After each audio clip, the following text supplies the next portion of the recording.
You know, I've always been good at talking to people, and it just kind of clicked. And they offered me a job. I worked out there for 8.5 years. I wound up being a pit boss. People would lose tons of money. It was really negative after a while. You know, I saw people lose their house payments. I saw people die at slot machines because they hit a jackpot and they died.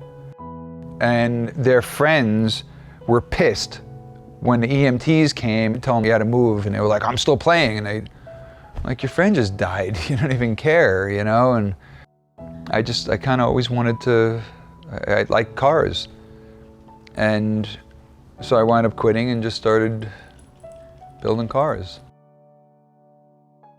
We were in the process of breaking up, and she said, I'm pregnant. I was like, wow. So, I mean, we did it at a home birth, a water birth.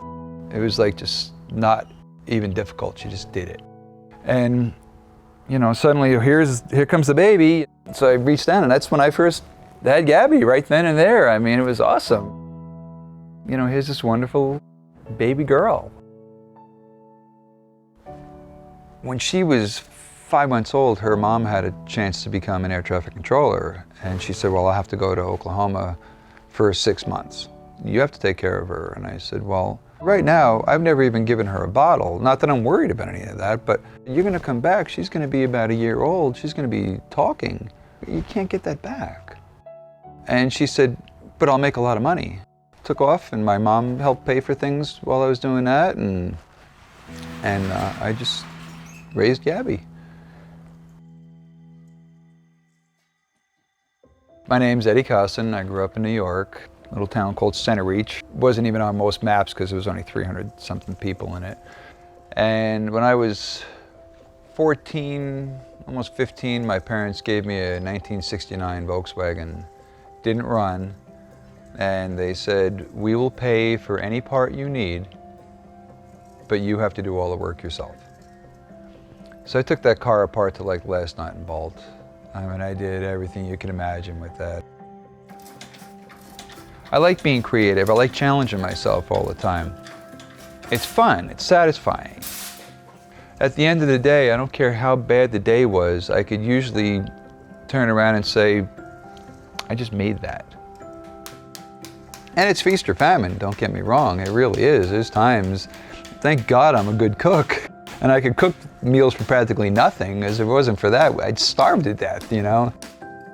But it's not about the end like that, it's the journey. So you live the journey, you know, and being a dad is awesome. It's always changing.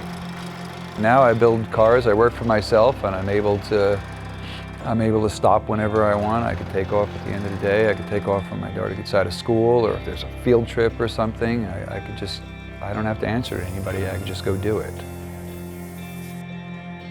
It's the most important thing in the world I just made. I mean, you know, this is a person. This is, you know, she's gonna continue on. You know, I want her to have a good life, and I want us together to have a good life. And you know, when she's ready to go off and do her own thing, I want her to feel confident about that. It's really important to me. It's the #1 importance. I mean, you know, anybody who has kids, that's what you think about. It's important to me that she knows that I care. You know, that things that she does are important. I just want her to have a good life. I want her to be confident, feel good, and feel good about herself, and just have the best life possible. A long time ago, I kind of thought, wow, you know, someday she's not going to want me to do these things with her. I wonder what that's going to be like. And you'd think that you'd be upset, but you're not. You know, they're doing their thing, and they're being their own person, which is really what you want. And it's so cool to be able to step back and watch that she can do this, and she's not afraid, she's confident. You know, it's like, wow, I did a good job. If somebody told me I could never do this stuff again, but I could just hang out with Gabby all the time, I'd be like, fine, that's cool. That's the cars I love. I really like what I do, I really enjoy it, but I could care less about that. She's the best. You know, all these other things that you think were so important, They're not, you know, and now, I mean, look, I got the best thing in the world. People tell me my cars are cool. Nothing, she's cool. She's cool.